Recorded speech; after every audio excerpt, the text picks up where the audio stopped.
Hey guys, hanging out with Julia McCoy. Julia, you did a workshop today on how to 25x your content using AI. Yes. Uh, Give me a little snapshot of that and how that relates to ministry leaders. You're talking to the modern church leader, right? So, how does that help the modern church leader? Yes.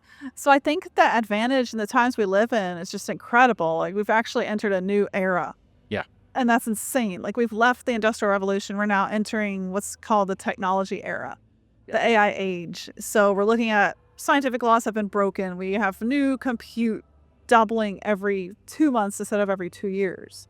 So the advantage that I was sharing in my workshop is how to basically automate your entire marketing down to just one or two people, which for ministry leaders, I think is an incredible advantage because you often don't have the resources to go build a big team. So you're kind of forced to only use the resources you have, which makes AI 10 times more valuable to the ministry leader as opposed to the regular marketer. Right.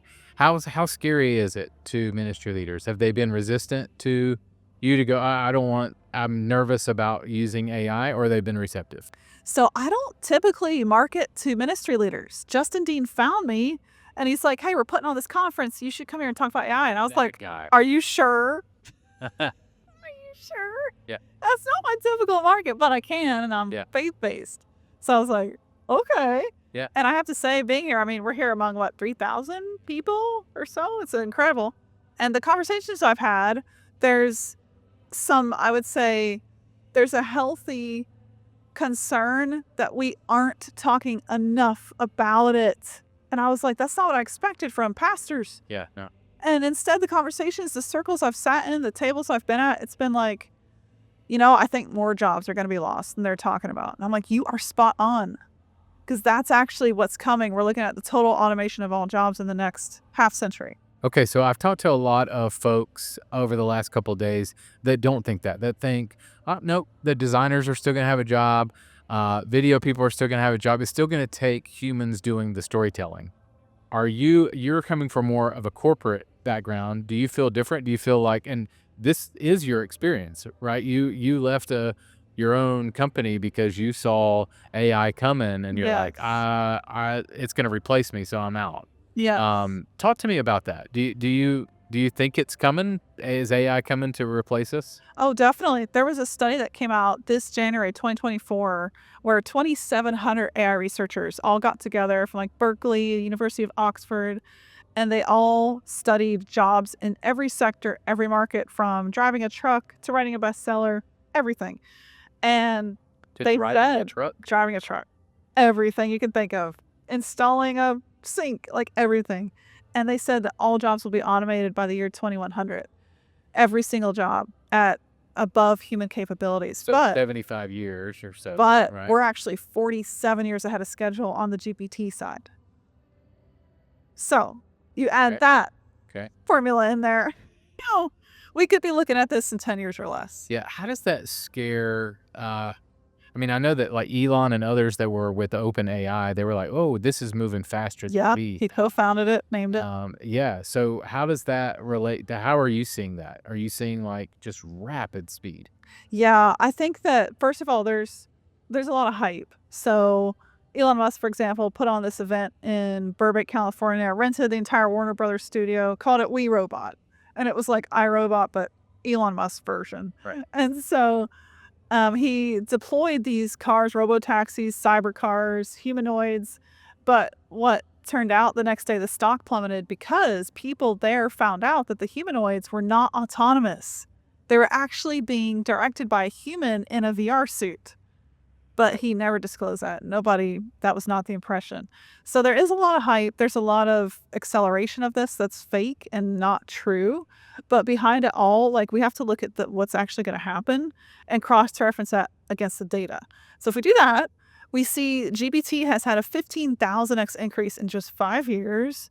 We look at what's happening in compute. We've got supercomputers being developed by every big player, Microsoft, Musk, Amazon.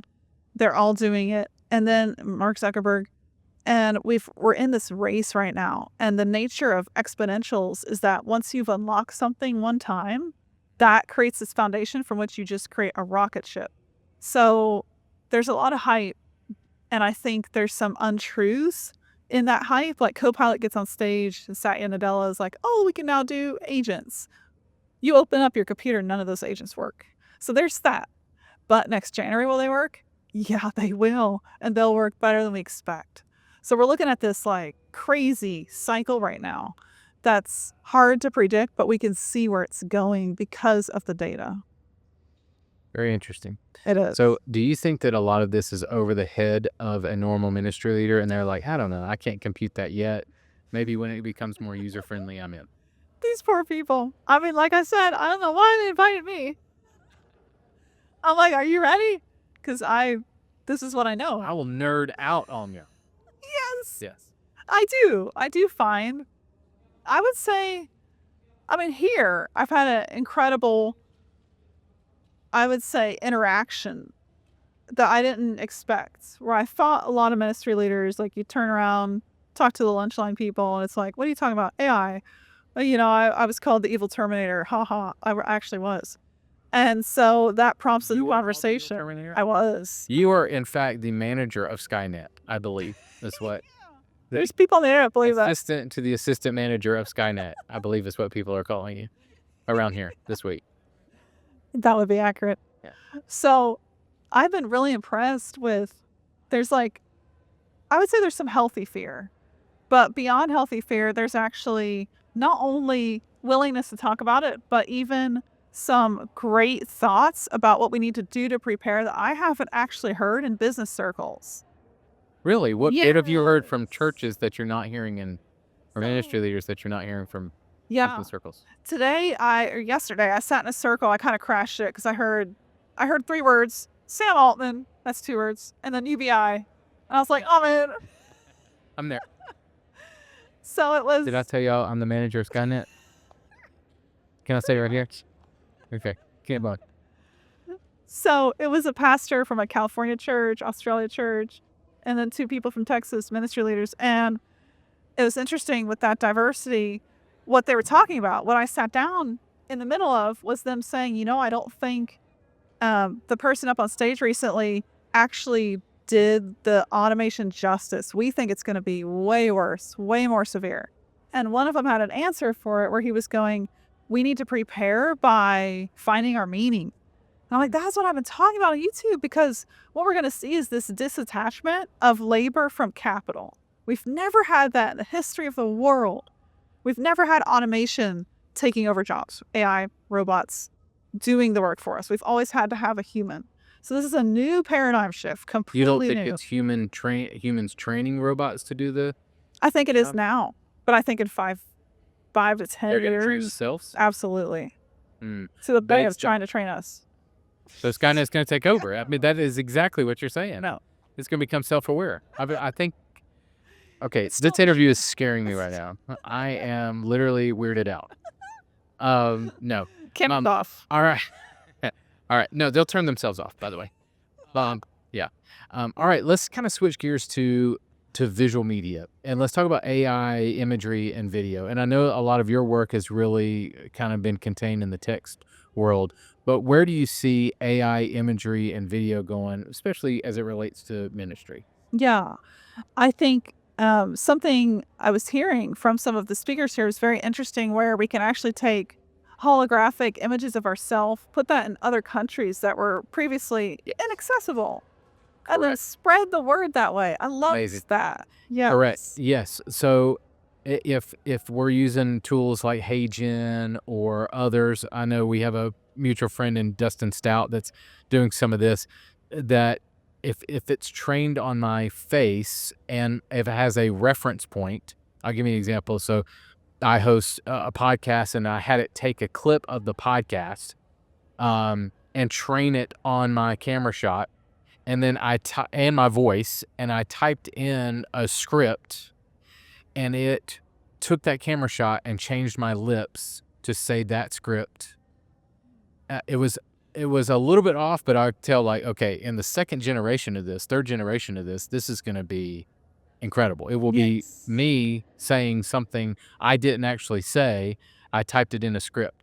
Now translate that to Spanish, and now it's me on camera Crazy. talking with my lips that are moving in sync with a foreign language that I've never learned, Yeah. saying things that I typed in English. Crazy. Crazy. We're not going to know what's real or fake. Yes. I This think is those probably what danger. people are really scared about. So I think to your point, yes, I think we could use it as a tool for evangelism eventually. So I didn't mean to hijack you, but where are some other ways that you see this going? AI imagery and video. Yeah, I think just like the tool side of it all is really powerful. One thing I talked about in the workshop was matching up the right tool to the right goal. So it's easy to just go, okay, I need a ChatGPT subscription. I need to pop on Claude. There's so many different tools you could use. Right. But the better approach is, what's my end goal? So if it's, let's grow this website to hundreds of thousands, well, that's the platform I was talking about earlier, which is Brandwell. That's a very specific SEO automation platform. And then if your goal is ideation, that could be ChatGPT. If your goal is like image gen and you want to test out a bunch of tools, that could be Magi.